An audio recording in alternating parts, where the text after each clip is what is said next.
जी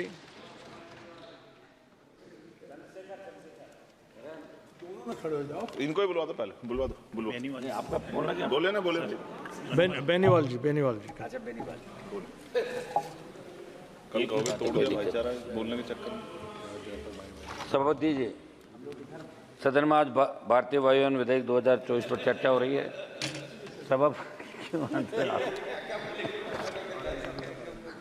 ये मुझे छोड़ के चले गए, पहले ही बताओ आप। इस बिल के अनुसार ये एक विमानों से संबंधित कई गतिविधियों को रेगुलेट करता है, जैसे मैन्युफैक्चरिंग, स्वामित्व, उपयोग, संचालन, व्यापार। मोदी इस बिल के माध्यम से सरकार 90 साल पुराने एयरक्राफ्ट एक्ट बिल 1934 को बदलने की तैयारी करी, जो अंतर्राष्ट्रीय समझौते का हिस्सा है। सभापति महोदय, बिल के उद्देश्यों और कारणों के अंदर सरकार की ओर से कहा गया है, एयरक्राफ्ट एक्ट 1934 में सुरक्षा निगरानी बढ़ाने, एविएशन सेक्टर की ग्रोथ से जुड़ी जरूरतों को पूरा करने और अंतर्राष्ट्रीय समझौतों के प्रावधानों प्रभावी करने के कई बार संशोधन किया गया। महोदय, 90 सालों की अवधि में अनेक संशोधनों के चलते स्टेक होल्डर के लिए पैदा हुए भ्रमों और अस्पष्टताओं को दूर करने, जरूरत से ज्यादा हो गई चीजों को हटाने के लिए बिल लाया गया।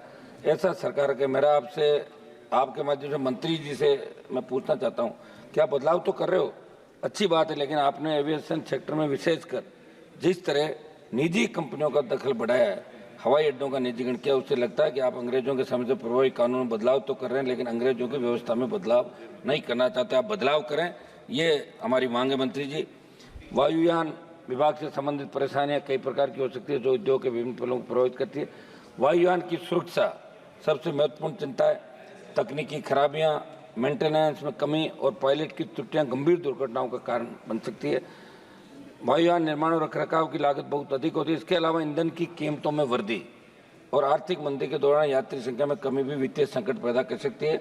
वायुयान के संचालन से कार्बन उत्सर्जन होता है, जो जलवायु परिवर्तन में योगदान देता है। इसके अलावा हवाई अड्डों के पास रहने वाले लोगों के लिए ध्वनि प्रदूषण भी एक समस्या है। इस पर भी मंत्री जी आप ध्यान देंगे। मंत्री महोदय, विभिन्न देशों के वायुयान नियम और मानक अलग अलग होते हैं, जिससे अंतर्राष्ट्रीय उड़ानों के संचालन में कठिनाई होती है। नियामक अनुपालन में जटिलताओं, इसके कारण भी उद्योग के लिए बाधा बन सकती है। ऐसे में आप जो बिल लेकर आए, उसके प्रभावी होने के बाद ये कठिनाई दूर कैसे होगी? मंत्री जी, हमारे देश में पायलट, तकनीशियन और ग्राउंड स्टाफ की कमी एक बहुत बड़ी समस्या है। जितने भी पद खाली हैं, उचित प्रशिक्षण और कुशल मानव संसाधन के सेक्टर में जरूरत है, जिस पर आपको ध्यान देने की आवश्यकता है। इन परेशानियों के समाधान के लिए निरंतर प्रयास और नवाचार की आवश्यकता, ताकि वायुयान उद्योग सुरक्षित, आर्थिक और पर्यावरण दृष्टिकोण से टिकाऊ बन सके। मंत्री महोदय, हवाई अड्डों के लिए भूमि अधिग्रहण एक बहुत बड़ी समस्या है। बहुत बड़े आंदोलन भी होते हैं, पुलिस लाठियां चलाती है, लोगों को घर नहीं मिलते। अधिग्रहण से प्रभावित होने वाले किसान और आबादी क्षेत्रों में रह रहे लोगों की समस्याओं पर भी आपको विशेषकर ध्यान देने की जरूरत है। हवाई अड्डों के लिए भूमि अधिग्रहण से प्रभावित होने वाले किसानों को, आबादी क्षेत्र में रहने वाले लोगों की समस्याओं पर भी आपको विशेष ध्यान देने, क्योंकि अपन नया कुछ बना रहे हैं तो लोग उजड़े नहीं, उनके पुनर्वास की व्यवस्था करें और बढ़ाएं आप हर चीज़, जिससे लोगों को लाभ मिले।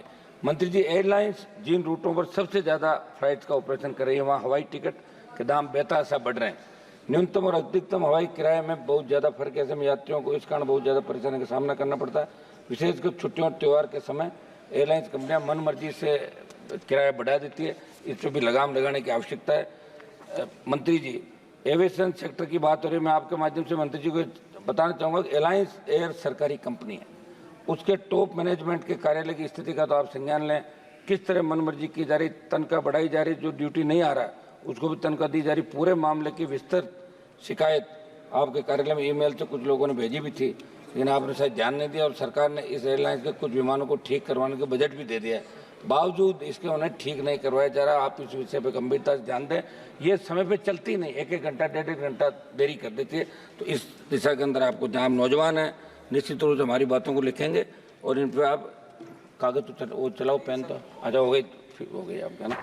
मंत्री महोदय, आज पुराने कानून में बदलाव की बात आप करें, लेकिन मेरे राजस्थान के विभिन्न हवाई अड्डे, घरेलू कनेक्टिविटी भी जानी है। मैं आपसे मांग करता हूँ, जोधपुर बीकानेर, जहाँ से 2-2 मंत्री आते हैं, हमें जोधपुर बीकानेर और किशनगढ़ यहाँ से पकड़नी पड़ती है। नागौर से जब जहाज पकड़ना होता है, आना होता है, चलती नहीं है साहब। कई बार तो फ्लाइट बीकानेर के अंदर आपने बनाया, लेकिन फ्लाइट बीच बीच में 6-6 महीने बंद रहती है। उड़ानों की संख्या कैसे बढ़े अन्य स्थानों के लिए भी यहाँ से घरेलू उड़ानों की संख्या बढ़ाई। राजस्थान पर्यटन की दृष्टि से देश का महत्वपूर्ण राज्य है और यह पर्यटन को कैसे बढ़ावा मिले, इसलिए आपको इस कनेक्टिविटी को बढ़ाना होगा। साथ ही हवाई अड्डों पर खाने पीने की चीज़ों की जो कीमतें हैं उनको नियंत्रित किया जाए। मंत्री जी, कानून में बदलाव लाओ, धरातल भी बदलाव लाओ, पुरानी हवाई पट्टियों में सुधार कराया जाए, हवाई अड्डों पर बढ़ते निजीकरण को आप लोग रोकें। सर, अभी ये जो टर्मिनल 1 पे जो दुर्घटना हुई जिसमें एक व्यक्ति की मौत हो गई, आप मौके पर भी गए थे, पूरी रिपोर्ट आप मंगाएं, कौन दोषी था, दोषियों के खिलाफ कड़ी कार्रवाई हो ताकि ऐसा हादसा दोबारा नहीं हो। मैं एक रिपोर्ट पढ़ रहा था, 2024 में करीब 16 करोड़ लोग घरेलू हवाई यात्रा करेंगे, जबकि इसमें 3 करोड़ लोग पहली बार हवाई जहाज से यात्रा करेंगे। साल 2030 तक देश में हवाई सफर करने वाले लोगों की संख्या सालाना 30 करोड़ तक पहुंच सकती है। 30 में हर साल 30 करोड़ घरेलू एयर पैसेंजर के साथ इंडियन आप कंट्रोल कीजिएगा। 10 से 15% होगी और अभी ये एक बड़ा संभावित बाजार होगा। सभापति जी, हमारा मंत्री जी से विशेषकर यही कहना है कि हवाई कनेक्टिविटी जो देश के अन्य इलाके हैं, जो पुराने हमारे एयरपोर्ट है, नए एयरपोर्ट कहाँ बने, पुराने एयरपोर्ट में रख रखाव सुविधा कैसे हो और आम आदमी को इसका फायदा कैसे मिले। हमारे पूर्णिया से आने वाले सांसद ने बात की थी, पूर्णिया में हवाई अड्डे के साथ उन्होंने कहा कि गंभीर बीमारियों से जो पीड़ित होते हैं इनको इमरजेंसी में अगर लाना हो तो ऐसी विशेष छूट का प्रावधान रखें। जैसे कई बार स्टूडेंट को एग्जाम देने जा रहा है यूपीएससी का, उसका स्टेट की कोई सेवा का, दूर है, उसका ट्रेन रद्द हो जाती है, ट्रेन में रिजर्वेशन है, उस समय वो हवाई जहाज का उपयोग करना चाहता है, लेकिन उसकी स्थिति अगर ठीक नहीं हो तो ये व्यवस्थाएं भी अपने को सोचनी है। आम आदमी को हवाई यात्रा करने का मौका मिले, गरीब आदमी को भी हवाई यात्रा करने का मौका मिले इस देश के अंदर। इसमें आप बड़ा सुधार करो कि आप जवान हैं और हमारे साथ लगातार दूसरी बार आप भी मंत्री रहे, तो निश्चित रूप से हमारी बातों को आप सुनेंगे और सांसदों का भी सम्मान ज्यादा कैसे हो हवाई अड्डों पे, इस बात का भी विशेष रूप से आप ध्यान रखें।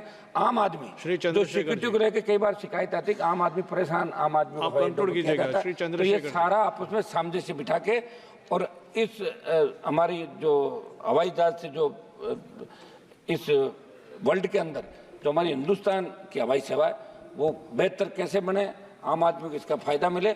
और देरी से कई बार धन्यवाद बेनीवाल जी, धन्यवाद। खत्म कर रहा हूँ मैं मेरा ही बता दूं आपको, एक बार वो जयपुर जाना था 7 बजे